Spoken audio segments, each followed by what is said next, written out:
Welcome sa Durs 2.0. Fresh at nagbabagang happenings ba ang hanap mo? Mga padabarkads man yan o mga trending topics? Pwes, sagutin natin yan. Kaya naman isubscribe nyo na ang ating channel para sa mga nagbabagang balita everyday. So ayun, welcome back again sa ating YouTube channel mga Kadabarkads, and for today's video, ang pag-uusapan natin ay tungkol sa mga importanteng ganap sa loob at sa labas ng Itbulaga and syempre sa TBJ at mga Dabarkads. Unahin natin etong binahagi po ng TBJ na page 10 years ago na picture. So sabi nga dito, 10 years na ang nakalipas but we're still here, stronger.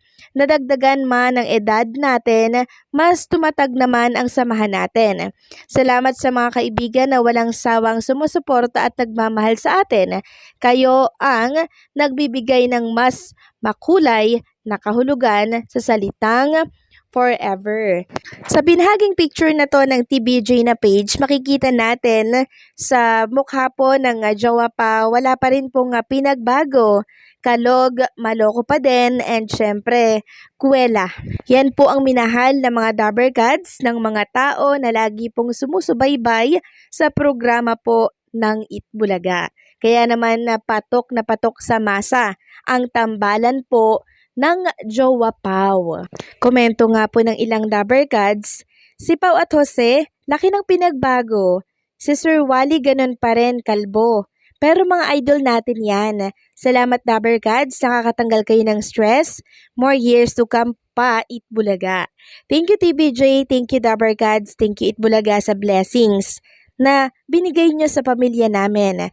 Sobrang salamat po. So ang dami talagang natutulungan ng Itbulaga ng mga Dabarkads, no?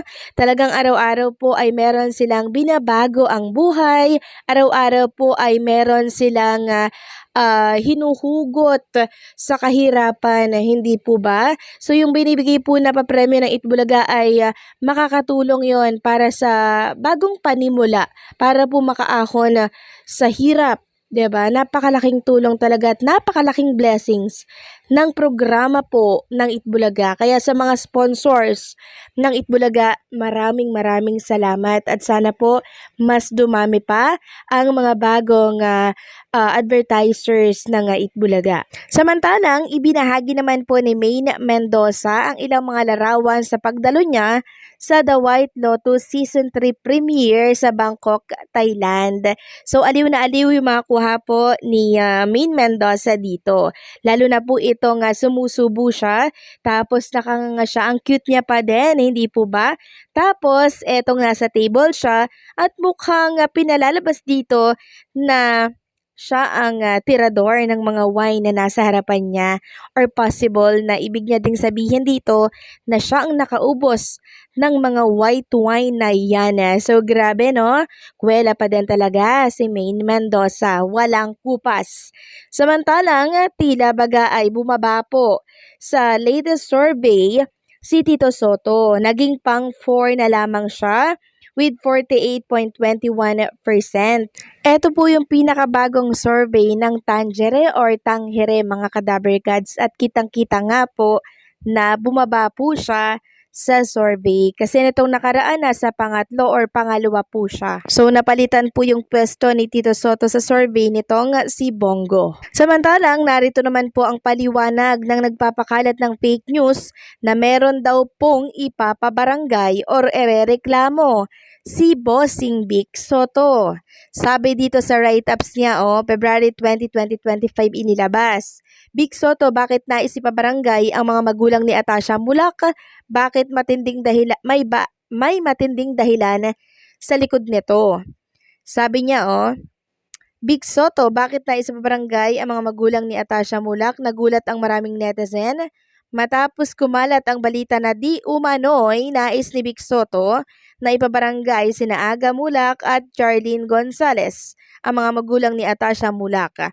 Marami ang nagtatanong kung ano ang dahilan ng issue ito at kung may matinding hindi pagkakaunawaan sa pagitan ng veteranong komedyante at ng showbiz power couple. So marami daw pong nagtatanong, sinong mga nagtatanong yan? Ngayon ko lang nga nabasa ang tungkol dito na may irereklamo di umano itong si Bossing Vic Soto. Sabi pa niya dito, ano daw ang ugat ng issue. Bagamat wala pang opisyal na kumpirmasyon mula sa magkabilang panig, ilang espekulasyon ang lumabas tungkol sa di umano'y hindi pagkakaintindihan sa pagitan ni Vic Soto at ng pamilya Mulak. Mga posibleng dahilan ng issue. May kinalaman ba ito kay Atasha? May mga haka-haka na maaring may kaugnayan ito sa anak ni Aga at Charlene, si Atasha Mulak na ngayon ay unti-unti nang pumapasok sa showbiz. Personal na hindi pagkakaintindihan, posible ring may isyong hindi pa alam ng publiko na nagdulot ng tensyon sa pagitan ng dalawang panig. Biruan lang ba ito? Kilala si Vic Soto sa kanyang comedic style kaya maaaring isang biro lang ito na misinterpret ng ilan. And naglagay din siya ng mga reaction daw ng netizen. Ayan po mga kadaverkers, mababasa nyo dyan. May katotohanan nga ba? Ang sabi niya sa ngayon, wala pang opisyal na pahayag mula kina Vic Soto, Aga Mulak or Charlene Gonzalez tungkol sa issue. Maaaring isa lamang itong maling interpretasyon o isang birong lumaki sa social media. So grabe na po ang fake news dito po sa mundo ng social media, no? Talagang talamak na po at laging ang punteriya po nila ay yung mga bigating tao like Bossing Vic Soto, Maine Mendoza, no? Atasha Mulak, Tito Soto. Kasi alam po nila na kakagatin po ng mga tao. Merong magbabasa po ng write-ups nila, 'di ba? So pansin nyo ba, pag clinic nyo po yung kanyang article, meron agad ads na lalabas. So pera na po 'yun para sa kanila na merong nagki-click po ng kanilang mga write-ups. Every visit doon, syempre, merong bayad 'yan, mga cadaver cards. So yung ganitong fake news po, hindi na dapat ito pinapatulan or pinapaniwalaan. Kaso nyo nga po mga cadaver gods, yung mga naniniwala, kawawa naman sila. Hindi po ba sasabihin na, totoo pala yun? Bakit ganito? Bakit ganyan?